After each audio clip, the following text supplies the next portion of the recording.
देखो, हमारे घर में रह के हमारे घर में चोरी कर रही है। इसको मैं बताता हूँ। अरे अभी नहीं, अभी देखते हैं कि ये किस हद तक गिर सकती है और कितने पैसे चुरा सकती है, फिर बताएंगे इसको। अभी चलो।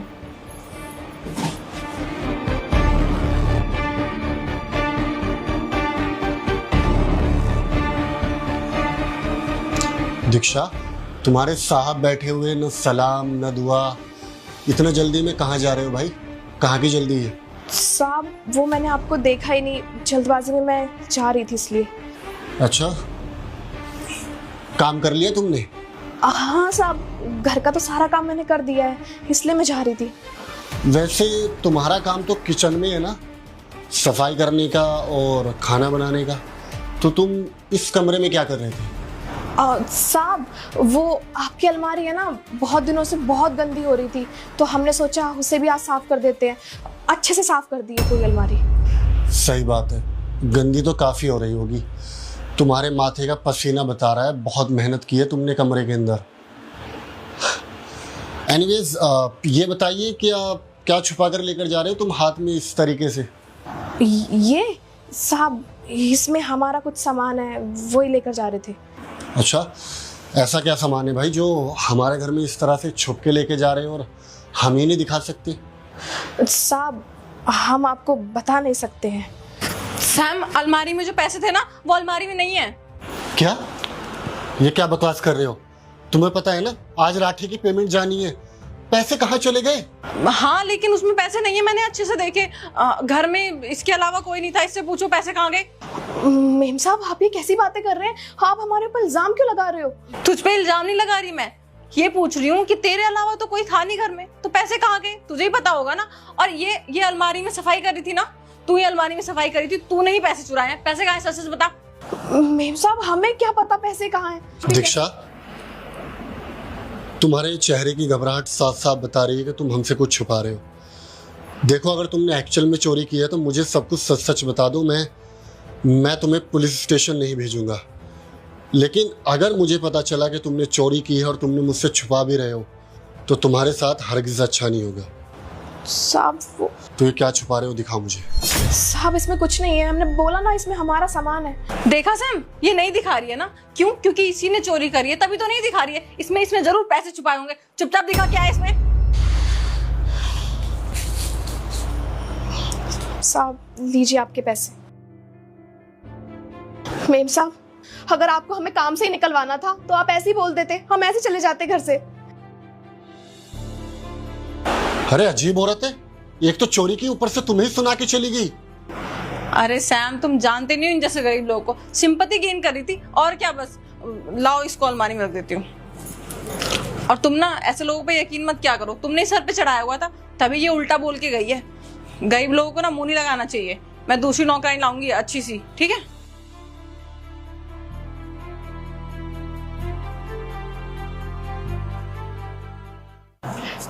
साहब हमें आपसे कल के बारे में कुछ बात करनी है। दीक्षा देखो, मैं बहुत इंपॉर्टेंट काम कर रहा हूँ और ऑलरेडी तुम मेरे भरोसे के साथ खिलवाड़ कर चुके हो। अब मुझे तुमसे उस बारे में कोई भी बात नहीं करनी। Now you can leave. साहब आप ये कैसी बातें कर रहे हैं? आप हमें गलत समझ रहे हैं। आप खुद ही बताइए, हम इतने सालों से आपके घर में काम कर रहे हैं, आज से पहले कभी चोरी हुई? या हमें नहीं पता था आपके घर में इतने पैसे रखे हुए हैं? साहब जो कुछ भी हुआ है ये हमने अपने कहने से नहीं बल्कि मालकिन के कहने से किया था। दीक्षा सुन, मुझे ना तुझसे कुछ इम्पोर्टेंट काम है। हाँ मेम साहब बोलिए। वो तिजोरी में जो पैसे रखे हैं ना, वो तेरे साहब को अर्जेंट में चाहिए, तो उनको ऑफिस जाके देना है। तो तू ऐसा कर, चाबी तो तेरे पास ही रहती है, तिजोरी में से पैसे निकाल ले, अपने पास रख ले। मैं तुझे बता दूंगी उनको कब देने हैं जाके, ठीक है? पर मेम साहब पैसे तो आप भी निकाल सकते हो। एक काम करती हूँ, मैं आपको चाबी दे देती हूँ। अरे नहीं नहीं, मुझे मत दे। तुझे पता है ना मैं बाहर नहीं जाती है, इतनी धूप हो रही है, आई कांट हैंडल। तो तू चली जा उनके ऑफिस देने, मैं नहीं जाने वाली। तो अभी निकाल के रख ले, मैं तुझे बता दूंगी कब देने हैं जाके, ठीक है? ठीक है।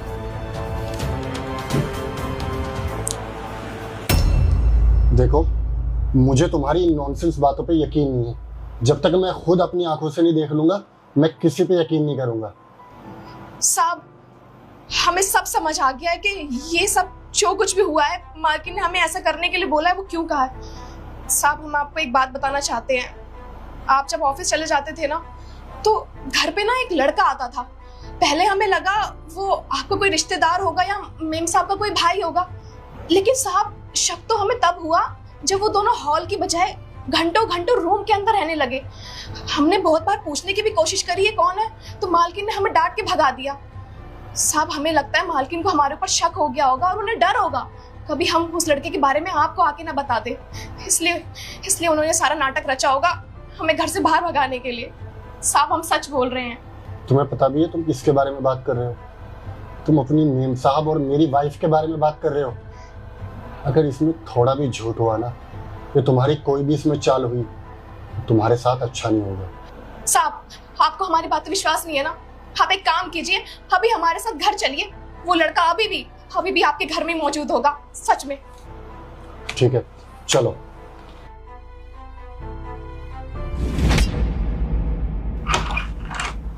मेम साहब तू फिर आ गई यहाँ पे?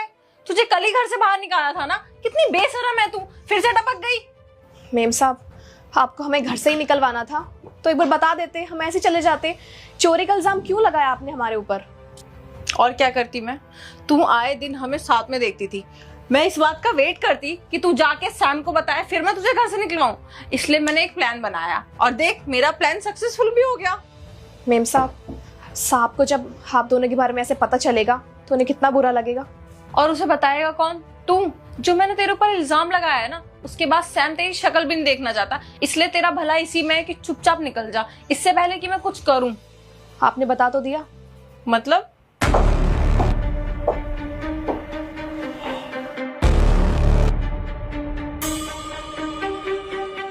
सैम तुम तो ऑफिस में थे ना? देखो जो भी अभी तुमने सुना ना, वो मैं ऐसे ही बोल रही थी इसको निकालने के लिए। देखो ना कितनी बदतमीज है। चुप, एक लफ्ज अपनी जबान से मत निकाल देना। एक तो झूठ बोल रहे हो, ऊपर से गरीब के ऊपर तुमने चोरी का इल्जाम भी लगा दिया। अरे तुम्हें अगर इसके साथ अफेयर चलाना था तो शौक से चलाते ना, लेकिन अपने चक्कर में तुमने इसको भी घर से निकलवा दिया। तुम्हारे जैसे इंसान ना खुद के साथ तो बुरा करते ही है, लेकिन जब तुम्हारी पोल पट्टी और सब कुछ सच बाहर आने वाला होता है ना, जो कसूरवार नहीं होते ना, उनको भी तुम कसूरवार बना के घर से निकलवा देते हो या उनका नुकसान कर देते हो। जरा सोचो, अगर उस दिन मैं गुस्से में आकर इनको सोसाइटी से ब्लैकलिस्ट करा देता तो क्या होता? ना तो ये इस घर में काम कर पाती और ना आसपास की किसी भी सोसाइटी में काम नहीं कर पाती, और ये अपना घर कहाँ से चलाती। लेकिन तुम्हें क्यों फर्क पड़ेगा? आपके पास बहुत अच्छा पैसा है और हस्बैंड के पास तो पैसा है ही, तो उसके पैसों पे इस तरह से अय्याशियां हो रही है। सैम मैंने इस तरीके से नहीं सोचा था। क्यों सोचोगे? गलत करने वाला कभी भी अच्छे के बारे में सोचता ही नहीं है। मुझे लगता है कि ये तुम लोग का ना फैमिली ड्रामा है और मेरा यहाँ पे रुकना बिल्कुल भी ठीक नहीं है। और सताक्षी ऐसे भी, मैं तुम्हारे साथ बस तुम्हारे पति के पैसे के लिए था। अब तुम्हारा पति तुम्हें पैसे थोड़ी देने वाला है, तो क्यों ना मैं तुमसे ब्रेकअप कर लेता हूँ और किसी और को ढूंढता हूँ मैं। So good bye.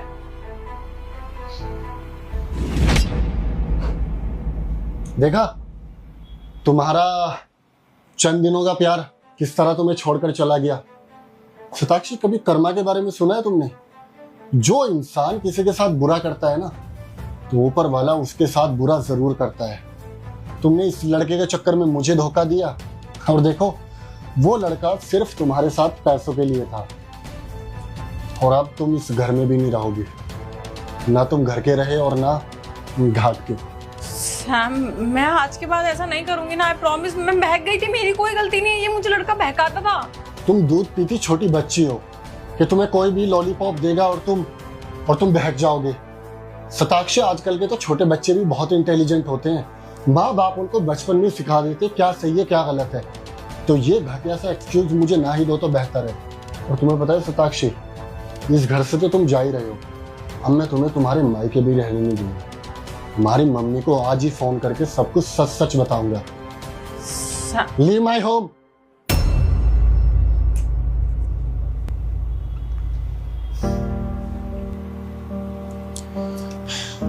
Thank you so much Diksha. अगर तुम नहीं होते और ये सब कुछ मुझे नहीं दिखाते तो मुझे कभी पता चलता ही नहीं। कि मेरे घर में पीठ पीछे ये सब क्या चल रहा है। और हाँ, अब से तुम इस घर में काम कर सकते हो दोबारा से। और अब ना तो शताक्षी यहाँ रहेगी और ना कभी कोई तुम पर चोरी का इल्जाम लगाएगा और तुम्हें काम से निकालेगा। ठीक है साहब, हमें कोई परेशानी नहीं है, हम कल से आ जाएंगे काम करने।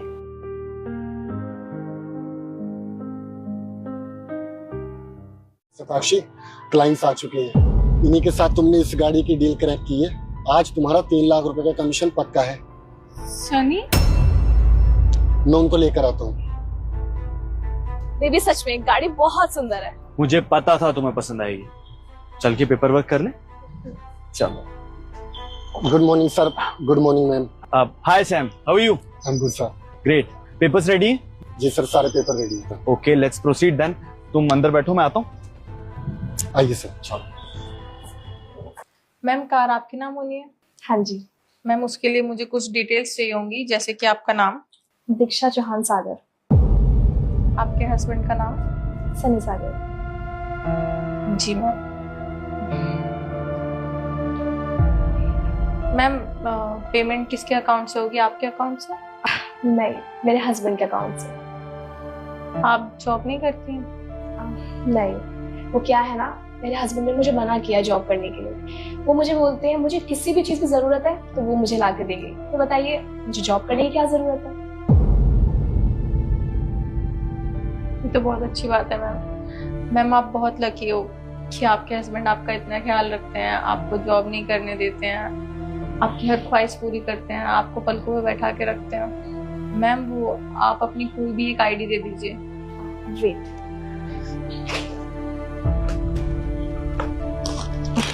के लीजिए। मैम आप बैठिए, मैं बाकी के पेपर्स रेडी कर देती हूँ।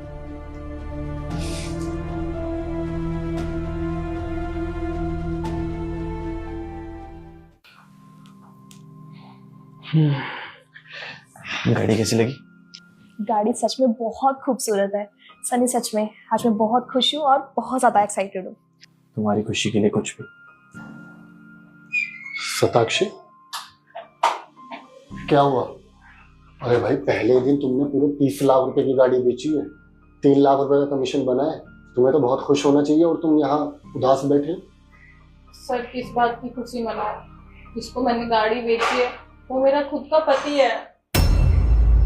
क्या हस्बैंड है? लेकिन इसने तो दूसरी शादी कर रखी है। सर वही तो देख के तो मुझे भी शौक लगा, इसने दूसरी शादी कर रखी है। और सर आपको पता है मेरे बच्चों पे तो ये ध्यान नहीं देता, मेरे खर्चे आज तक नहीं उठाए इसने, तभी तो मैं जॉब कर रही हूँ। आप खुद सोचिए ना, कैसे आया ये अमीर बन के। जिसका पति इतना पैसे वाला हो वो जॉब करेगी, बट मुझे खुद के लिए जॉब करनी पड़ रही है और ये दूसरी बीवी को गाड़ी दिला रहा है। सर इस बात की खुशी मनाऊं मैं? मुझे कुछ समझ नहीं आ रहा, मैं क्या करूं? क्या करूं? अरे इस इंसान ने तुम्हारे साथ इतना बुरा किया है और तुम अभी भी सोच रहे हो क्या करूं? शताक्षी, लीगली ना तुम इसकी फर्स्ट वाइफ हो, तो ये गाड़ी अपने नाम कराओ और इस पे FIR करो। तुम्हें पता है इंडिया के कानून में दूसरी शादी करना, वो भी पहली बीवी के होते हुए, लीगली इसको सालों की सजा हो सकती है। और जो सब कुछ इसके नाम है ना, वो सब तुम्हारे नाम हो सकता है। समझ आ रहा है कुछ? सर मुझे कुछ समझ में नहीं आ रहा, मेरा दिमाग नहीं चल रहा, मुझे क्या करना चाहिए अब? ठीक है, जैसे जैसे मैं बोलूं वो सब कर लूंगा। आ जाओ।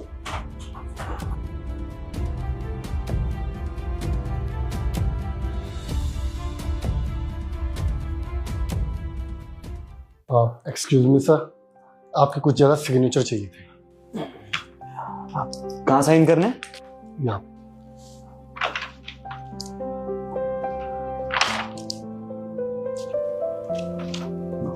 डन। मुझे कहाँ साइन करने हैं? आपको मैं बताऊंगी कहाँ साइन करना है। शताक्षी, तुम यहाँ क्या कर रही हो? जॉब कर रही हूँ, क्योंकि तुम्हें तो पड़ी नहीं है मेरी और बच्चों की, तो घर चलाने के लिए और बच्चों को ख्याल रखने के लिए मुझे तो जॉब करना ही पड़ेगा ना। पहला ही दिन है आज मेरा यहाँ पे, और पहले दिन ही देखो किससे मुलाकात हो गई। सनी, कौन है ये लड़की और ये सब हो क्या रहा है? ये क्या बकवास किए जा रही है? मुझे कुछ समझ नहीं आ रहा है। ये क्या बोलेगा? मैं बताती हूँ मैं कौन हूँ। वाइफ हूँ इसकी, पहली पत्नी। सनी क्या है ये सब? अब भूत बन के क्यों खड़े, कुछ बोलते क्यों नहीं हो? इसकी खामोशी से आपको पता नहीं चल रहा कि इसके पास बोलने के लिए अब कुछ है ही नहीं, तो क्या ही बोलेगा। मैं बताती हूँ। 4 साल हो गए हमारी शादी को, हमारा एक छोटा बच्चा भी है 2 साल का, और आप इनकी दूसरी वाइफ है। और मेरे लिए तो आज तक किसी इंसान ने कुछ भी नहीं किया। मेरे तो खर्चे उठाने भी इसको भारी पड़ते हैं, तभी तो मैं यहाँ पे जॉब कर रही हूँ। और आपको तो नई गाड़ी दिलाई जा रही है। तो सताक्षी ओ प्लीज, मुझे तुमसे कोई बात नहीं करनी, और तुम जैसे इंसान की तो मैं शक्ल भी नहीं देखना चाहती अपनी लाइफ में। तुमसे ना मुझे डाइवोर्स चाहिए। यहाँ तक कि मैंने अपनी फैमिली को ऑलरेडी बता दिया है, और डाइवोर्स की बात भी कर ली। डाइवोर्स के पेपर भिजवा दूंगी। निकलो यहाँ से। दीक्षा मेरी बात सुनो, आराम से बैठ के सुनो। क्या सुनूं? हाँ, अब जो कुछ भी कहना सुनना है ना, मुझे कोर्ट में मिलना, वहां तुम्हारी सारी बात सुनूंगी मैं। तुम्हारे जैसा घटिया इंसान मैंने अपनी पूरी जिंदगी में नहीं देखा। एक लड़की के होते हुए दूसरी लड़की के साथ ऐसे घटिया हरकत करते हो, शर्म नहीं आती तुम्हें? क्या कमी छोड़ी थी मैंने? हाँ, आज के बाद ना मुझे तुम्हारे साथ कोई वास्ता नहीं रखना है। और ये गाड़ी अपने पास रखो। तुम्हारी दी हुई मुझे कोई चीज नहीं चाहिए। और तुम मुझे ना कोर्ट में मिलना। अब हम दोनों तुम्हें बताएंगे कि 2 लड़कियों की जिंदगी के साथ खेलने का अंजाम क्या होता है, समझे? निकलो यहाँ से, मुझे तुम्हारी दी हुई कोई चीज नहीं चाहिए। Leave, I said leave. Satakshi एक बार बैठ के बात करते ना यार प्लीज। तुम जा रहे हो यहाँ से या मैं धक्के देकर बाहर निकालूं?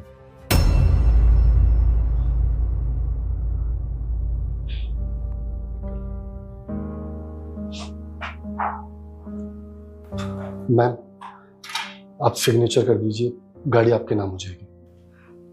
नहीं, ये गाड़ी मुझे नहीं चाहिए। इस पे मेरे हक से पहले इनका हक है, क्योंकि ये उनकी पहली बीवी है।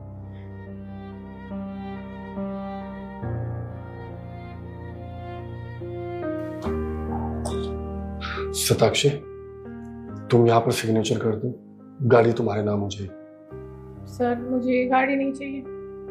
सताक्षी, इस गाड़ी पर तुम्हारा हक है, क्योंकि तुम उसकी पहली बीवी हो। अगर आप कोर्ट भी जाओगे तो लीगली ये सब तुम्हारा ही हुआ, और उसका घर भी तुम्हारा ही हुआ, क्योंकि तुम्हारे बच्चे भी हैं।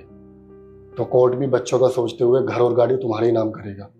प्लीज सिग्नेचर कर दो। कम से कम जाते जाते ये आदमी घर और गाड़ी तो दे गया, मेरे बच्चों को आराम होगा।